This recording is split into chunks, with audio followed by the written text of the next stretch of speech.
Today's video features an incredible songwriter, producer, and artist.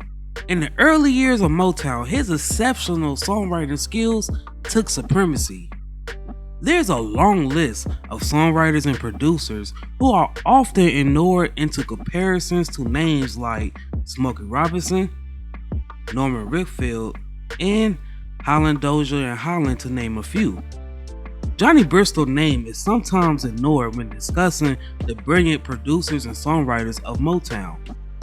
Johnny Bristol was so excellent that it should be considered a crime that his achievements at Motown often go overlooked.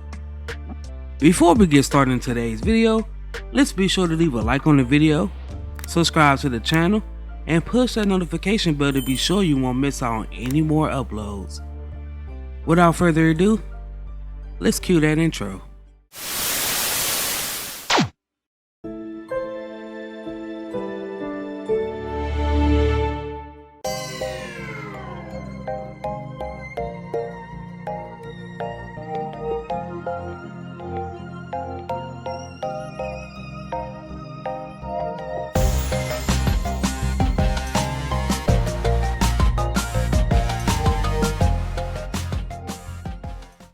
John William Bristol was born in Morganton, North Carolina on February 3, 1939. Growing up in a musical family which was greatly influenced by the numerous performers of his time, Bristol was a member of a local group named the Jackets as a teen. The group performed at school events such as dances and talent shows. Bristol graduated from Olive Hill High School in 1957. Right after high school, he would soon enter the United States Air Force in 1958. While in the Air Force, Bristol met Robert Lee Beavers, also known as Jackie Beavers. The two became great friends after discovering their mutual passion of music. While in the military, the duo evolved into a soul duet known as Johnny and Jackie.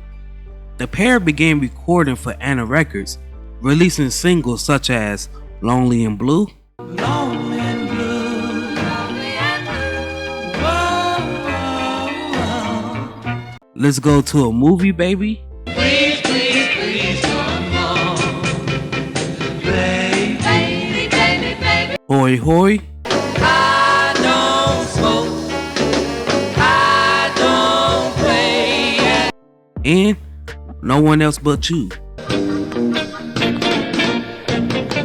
I don't want no one else. In 1959, Bristol married Ma Dickinson, and the couple had 2 children. By 1962, his military duties was fulfilled.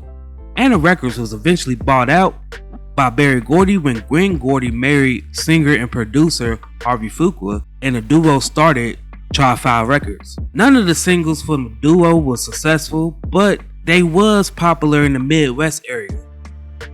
During Bristol's time with Anna and Tri-Five, he got really close to the Gordy family. In 1963, Bristol divorced his wife and then married Iris Gordy. Carla Gordy Bristol was the couple's only child. Berry Gordy quickly brought Tri-Five Records and all of his performers with him. Bristol began working with Harvey Fuqua as a songwriter and producer for Motown at this point. Bristol is credited with numerous of early success, including those by Marvin Gaye and Tammy Terrell with Ain't No Mountain High Enough, Ain't no mountain high, ain't no valley low, ain't no river wide enough, baby. Your Precious Love, Ooh, every day there's something new. and If I Can Build My Whole World Around You. Oh, if I could build my whole world around you, darling, first I'd put Edwin Starr's 25 Miles, 25 miles from home, girl. My feet are hurting mighty bad. and David Ruffin's My Whole World Ended. it was beautiful and so sweet, but now it's not. These singles strengthened Bristol's reputation as one of Motown's finest songwriters and producers, which came at a higher price because he was able to collaborate with bigger artists such as the Velvets. These Things Will Keep Me Loving You,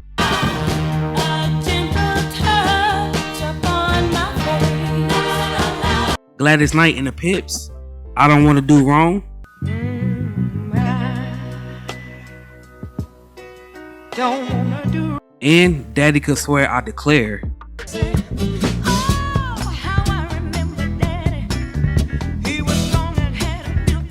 Junior Walker and the All-Stars, What Does It Takes?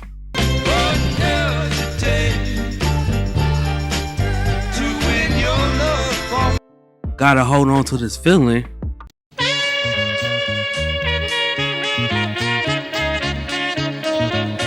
Way Back Home.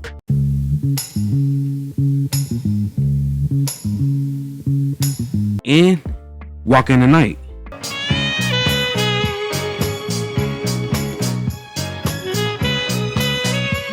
Along with Jermaine Jackson's That's How Love Goes. Girl, you walk around with your head up in the sky. Yes, you do now. Bristol's stardom skyrocketed when he produced and co-wrote the final songs for Diana Ross and the Supremes, along with Smokey Robinson and the Miracles, before both groups lost their lead singers. The single from the Miracles was We've Come Too Far to Find It Now. Last night we had And the Supremes, Someday We'll Be Together.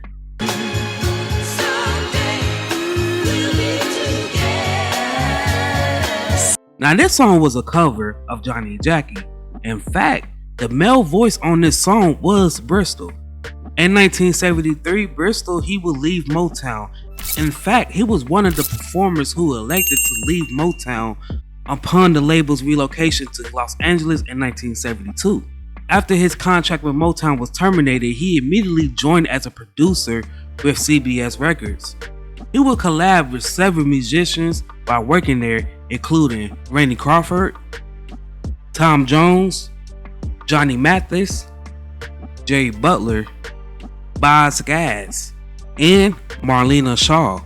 Bristol penned La La Peace Song in 1974, which was recorded by Al Wilson and O.C. Smith. The song was a significant hit for both performers, with Wilson's version peaking at number 62 on the Billboard Hot 100 charts and Smith's version peaking at number 30. Bristol was in his early 30s at the time, and he really wanted to continue his music career. In 1974, he was able to persuade CBS to sign him to a solo deal with MGM Records. While with MGM, Bristol recorded two successful albums with Hang On In There.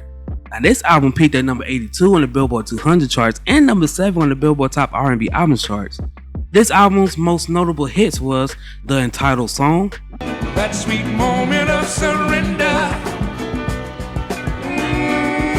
Memories Don't Leave As People Do, Walk into my private hollow. and You and I. Leave my world and I'll leave it to. In 1975, Bristol released his second album called Feeling the Magic, which peaked at number 29 on the Billboard Top R&B Albums charts. And this album had 3 hit singles with Leave My World, Just for me only. Sounds like the truth. Love Take Tears, Evening settle down. Girl, I'm yours, boy. and Do It To My Mind. Sure like grooving with you. Love those. Bristol was the original performer of the song Love Me For A Reason, and this song went on to become a tremendous hit for the group The Osmonds. Bristol was nominated for a Grammy for Best New Artist in 1975, but he would sadly lose to Marvin Hamsledge. Bristol soon signed with Atlantic Records in 1976 after finishing his contract with CBS and MGM. Bristol released 2 albums while with Atlantic, and these was Bristol's Cream, which peaked at 154 on the Billboard 200 charts and number 43 on the Billboard Top R&B Albums charts. Now this album had 2 hit singles with I Sure Like Groovin' With Ya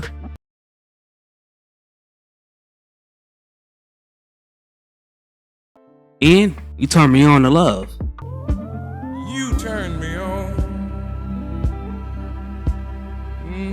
In 1978, he released his fourth album called Strangers, with this album providing us with one hit single with Waiting on Love.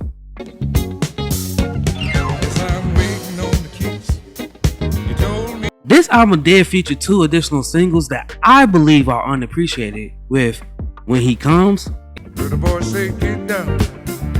So I knelt down on my knees. and Stranger in the Dark Corners. Oh, strangers. Now, in the UK soul scene, this record was extremely successful. Around this time, Bristol began working as a writer for numerous of Columbia acts, including Tom Jones, Margie Joseph, the Jackson Sisters, the Tavares, and Boggs Saggs. Bristol's primary audience throughout the 80s was those in the United Kingdom. Bristol worked with Amy Stewart on the song My Guy, My Girl in 1980, which became extremely popular in the UK, which prompted him to record another single titled Love No Longer Has a Hold On Me. I did not know the rules of love. For when you're breaking up. Now, this track became so popular in the club scene that it gave him the motivation to release his fifth album titled Free to Be Me in 1981. Bristol returned to Motown in 1985 when he recorded a cover of the Four Top song I'm Ready for Love. In 1989, Bristol signed with UK's Motor City Records. Although his stint there was brief, it did result in one of Bristol's popular hits with Man Up in the Sky. Man up in the sky. I know that it. Bristol's final album, Life in Love, was released in 1993. Now, Bristol's last television appearance was in 2002 when he performed Someday We'll Be Together on a public television show alongside Mary Wilson and the Supremes. Bristol sadly passed away at the age of 65 after suffering an apparent seizure at his home, according to Michigan State Police. Bristol was inducted into the North Carolina Musical Hall of Fame in 2009.